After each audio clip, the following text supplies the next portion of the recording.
शशांक चक्रम सकरीट कुंडलम सपीत वस्त्रम सरसीरुहेक्षणम सहारवक्षस्थल कौस्तुभ श्रियम नमामि विष्णु शिरसा चतुर्भुजम। नमस्कार प्रिय बंधुओं, आप सभी का हमारे YouTube चैनल में बहुत बहुत स्वागत है। आज के इस वीडियो में आप सुनेंगे भाद्रपद मास के शुक्ल पक्ष की परवर्तनी एकादशी की पवित्र पावनी कथा। तो चैनल पर नए हैं, कृपया चैनल को सब्सक्राइब कर लें, बेल आइकन को प्रेस कर दें, जिससे कि हमारे चैनल पर आगे आने वाले सभी वीडियो का नोटिफिकेशन आपको प्राप्त होता रहे। हम आपके लिए प्रत्येक व्रत त्योहारों की जानकारी, व्रत कथाएं वीडियो के माध्यम से आप सभी तक पहुंचाते रहते हैं। वीडियो को लाइक करें और कमेंट में जय श्री कृष्ण अवश्य लिखें। तो चलिए आज के इस वीडियो को करते हैं प्रारंभ।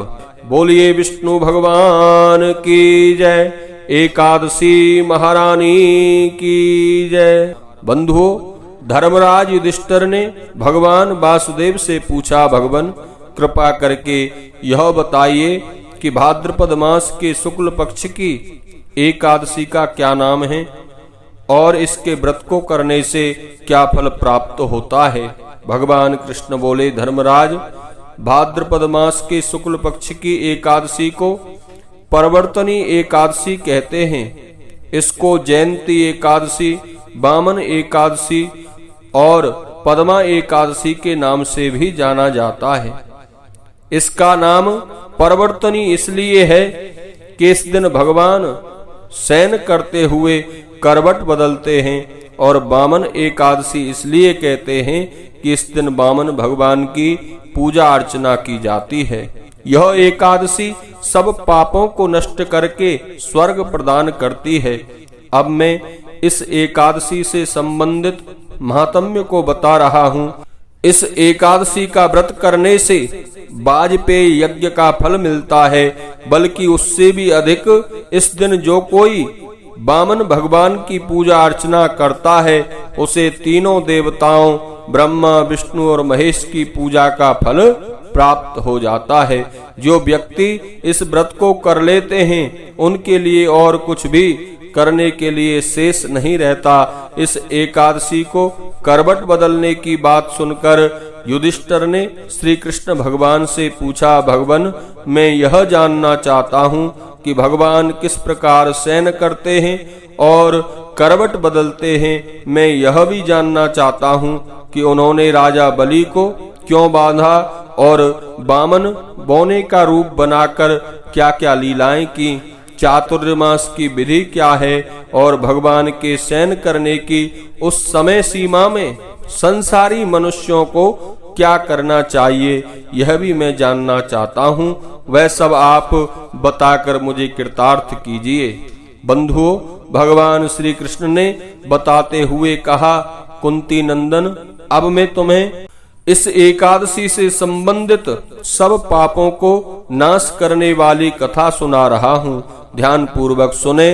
बलि नाम का एक दानव था। वह भगवान का भक्त था, साथ ही दानी, सत्यवादी और ब्राह्मणों की सेवा करने वाला था।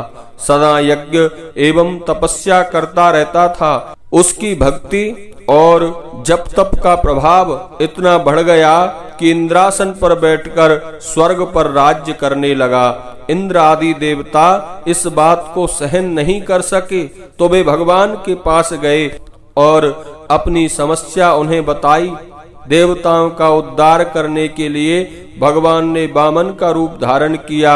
ये तेजस्वी ब्राह्मण बालक के रूप में वहां पहुंचे और राजा बलि को जीत लिया। यह सुनकर युधिष्ठिर ने पूछा, भगवान, वामन रूप धारण करके भगवान ने बलि को किस प्रकार जीता, यह प्रसंग विस्तार के साथ बताइए, आपकी बड़ी कृपा होगी, क्योंकि इस बारे में मेरी जानने की इच्छा बहुत अधिक हो रही है। भगवान कृष्ण ने उत्तर में कहा, राजन, भगवान वामन का रूप बनाकर बलि के पास गए और बोले, राजन, मुझे 3 पग पृथ्वी का दान कर दें। यदि आप ऐसा कर देंगे तो आपको 3 लोक दान करने का फल मिलेगा। राजा बलि ने इसको छोटी और तुच्छ सी बात समझकर स्वीकार कर लिया और भूमि का दान करने को तैयार हो गया। तब भगवान ने अपना आकार बढ़ाकर 2 पगों में भूलोक, भुवलोक, स्वर्गलोक, महलोक, जनलोक, तपलोक को नाप लिया। उस समय इंद्रादि देवता भगवान की स्तुति कर रहे थे। भगवान ने राजा बलि को पकड़कर पूछा, राजा बलि, अब तीसरा पग मैं कहाँ रखूं? यह सुनकर बंधुओं राजा बलि ने अपना सिर झुका दिया। भगवान ने उसके सिर पर अपना तीसरा पग रख दिया। ऐसा करने पर उसी क्षण वह पाताल लोक में चला गया। जब भगवान ने उसकी विनय पर ध्यान दिया तो बोले, बलि, मैं भी पाताल में तुम्हारे साथ सदा रहूंगा। भाद्रपद में शुक्ल पक्ष की परवर्तनी एकादशी के दिन मेरी एक मूर्ति तुम्हारे पास रहेगी और एक क्षीर सागर में शेष नाग पर शयन करती रहेगी। इसी एकादशी से भगवान सोते हुए करवट बदलते हैं। इस दिन त्रिलोकीनाथ भगवान विष्णु की पूजा करनी चाहिए। इसमें चावल और दही के साथ चांदी का दान करना चाहिए।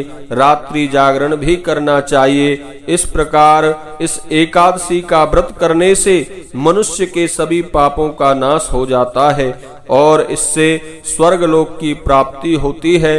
जो कोई इस व्रत को करता है वह स्वर्ग में जाकर सदैव चंद्रमा की भांति प्रकाशित होता है। उसे लोक और परलोक में दोनों जगह यश प्राप्त होता है।